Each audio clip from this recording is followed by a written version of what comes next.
जितिया व्रत कथा। दो बहनें थीं, एक का नाम था सुखिया और दूसरी का नाम था दुखिया। दोनों का भाग्य उनके नाम जैसा ही था।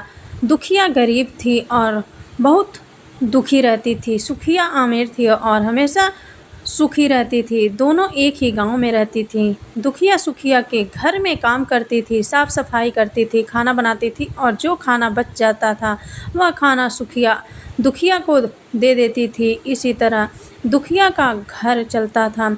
समय बीतता गया, दोनों के बच्चे भी थे। सुखिया को 2 पुत्र थे और दुखिया को 2 पुत्र थे। जब जितिया का व्रत आया तो दोनों बहनों ने जितिया का व्रत रखा था। दुखिया सुखिया के घर में काम करती थी और व्रत के दिन दुखिया ने सुखिया के घर जो चावल फटका उससे जो खुर्दी निकला वह अपने लिए रख ली और साफ चावल सुखिया को दे दी। फिर साग को चुनी, बढ़िया वाला साग सुखिया के लिए रख दी और जो डंठल था वो अपने लिए रखी।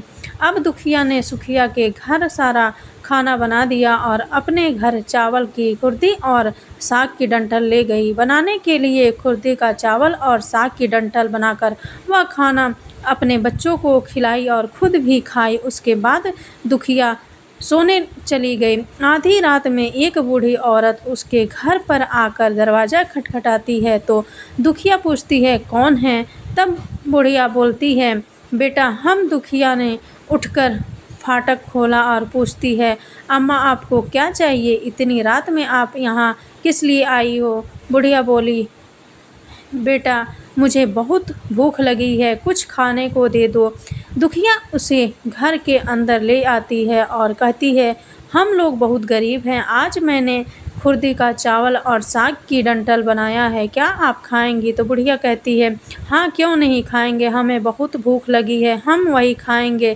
दुखिया अंदर जाकर खुर्दी का चावल और साग की डंठल लाती है और बुढ़िया को देती है खाने के लिए। बुढ़िया खाने के बाद कहती है कि मुझे अच्छे से कुछ दिखाई नहीं देता, इतनी रात के अंधेरे में मैं अपने घर कैसे जाऊंगी?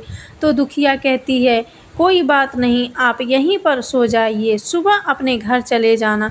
तो बूढ़ी औरत दुखिया के घर में ही सो जाती है। फिर थोड़ी देर बाद उठकर बुढ़िया बोलती है, बेटा मुझे दीर्घ शंका लगी है, कहाँ करूँ? तो दुखिया कहती है, मेरे घर में बाथरूम नहीं है, इसीलिए आप उधर कोने में कर लीजिए। बुढ़िया पूछती है कि बेटा भड़ भड़ करें या छर छर करें? दुखिया नींद में थी तो वह कहती है, माताजी भड़ भड़ कर दो, मैं सुबह साफ कर दूंगी। फिर थोड़ी देर बाद बुढ़िया पूछती है कि बेटा मैं अपने हाथ कहाँ साफ करूँ? तो दुखिया कहती है, आप मेरे सिर में अपने हाथ को साफ कर लीजिए। जब सुबह होती है तो दुखिया को यह सब सपने के जैसे लगता है कि सोते समय मुझे कोई सपना आया होगा। वह ज़्यादा कुछ नहीं सोचती और नदी में नहाने के लिए चली जाती है। जब वह नदी में नहाती है और अपने बाल धोती है तो उसके बालों से होते हुए जो पानी बहता है वह सोने का पानी होता है। आसपास की सभी महिलाएं यह देखकर चकित हो जाती हैं और कहती हैं कि तुम्हारे बालों से तो सोने का पानी गिर रहा है, क्या बात है? फिर उसे रात की सारी बात याद आती है। वह दौड़कर अपने घर की ओर भागती है, यह सोचकर कि उसका घर दीर्घ शंका से गंदा हुआ होगा, पहले उसको साफ करना होगा। जब वह अपने घर में जाती है तो देखती है कि घर के हर कोने में ढेर सारा सोना बिखरा पड़ा होता है। यह सब देखकर दुखिया बहुत खुश हो जाती है और सोचती है कि जीत मान बाबा की कृपा है, यह सब जो माता का रूप धारण करके मेरे घर आए और मुझे इतना आशीर्वाद दिए। अब दुखिया अमीर हो जाती है और सुखिया के घर जाकर काम करना बंद कर देती है।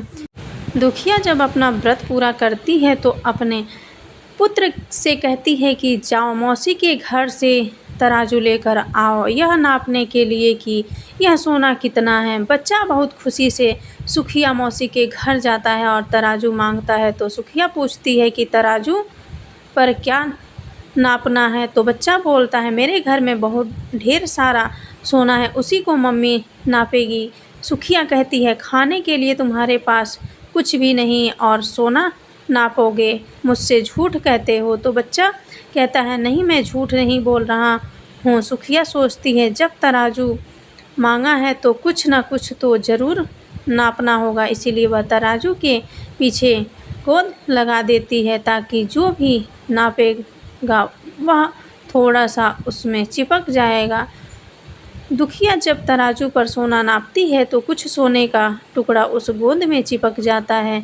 जब बच्चा तराजू लौटाने आता है तो सुखिया उसको उलट पुलट कर देखती है तो उसे तराजू में सोना लगा हुआ मिलता है।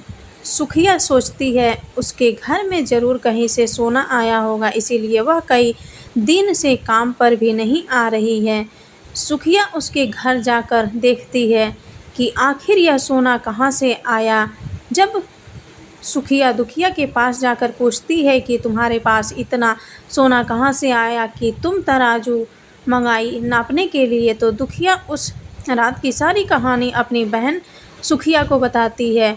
दुखिया का मन एकदम सच्चा था, इसीलिए वह सब कुछ बता दी, लेकिन सुखिया के मन में लालच आने लगा कि दुखिया के पास हमसे भी ज़्यादा धन आ गया। अब अगले जितिया में मैं भी खुर्दी का चावल और साग की डंठल बनाऊंगी। फिर अगले साल जितिया का व्रत दोनों बहनों ने रखा। सुखिया के पास हर तरह का सुख था और धन भी था, फिर भी वह जितिया के दिन चावल फटक कर साफ चावल फेंक दी और खुर्दी अपने पास ही रख ली। साग को तोड़कर पत्तियां फेंक दी और डंठल अपने पास रख ली और वही बनाई। खा पी कर पूजा पाठ करके सोने चली गई। फिर आधी रात में उसके घर में एक बुढ़िया आई और दरवाज़ा खटखटाती है। सुखिया उसका इंतज़ार कर रही होती है। वह तुरंत दरवाज़ा खोलकर बुढ़िया को अपने घर के अंदर ले आती है। बूढ़ी बोलती है, मुझे बहुत भूख लगी है, कुछ खाने को दे दो। तो सुखिया कहती है, मैंने खुर्दी का चावल और डंठल का साग बनाया। बुढ़िया बोलती है, कोई बात नहीं, मैं खा लूँगी।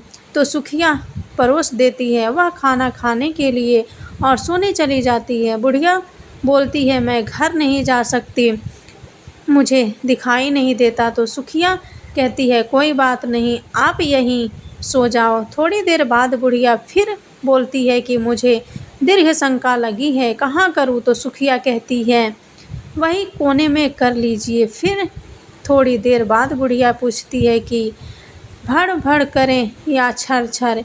इस समय सुखिया को याद नहीं आता है कि दुखिया ने क्या बोला था, तो सुखिया बोली, माँ छर छर कर दीजिए। फिर बुढ़िया पूछती है कि बेटा, मैं अपने हाथ कहाँ साफ़ करूँ? सुखिया कहती है, मेरे सिर में साफ़ कर लीजिए।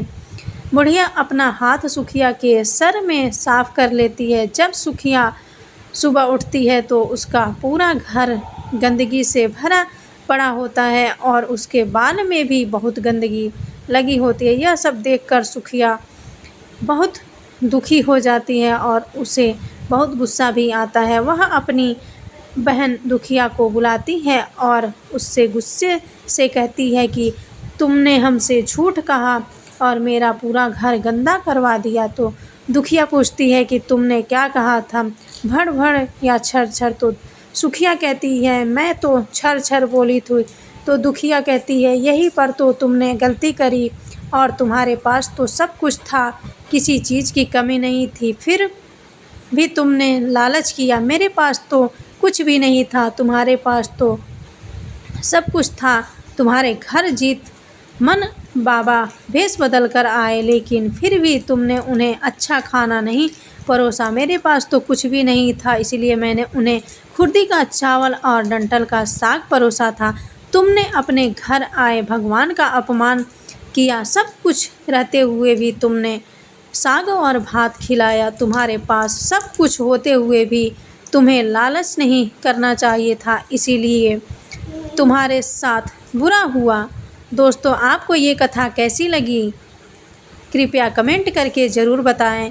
वीडियो पसंद आया हो तो लाइक करें और ऐसी ही और भी बहुत सारी कथाओं को सुनने के लिए चैनल को सब्सक्राइब ज़रूर करें। धन्यवाद।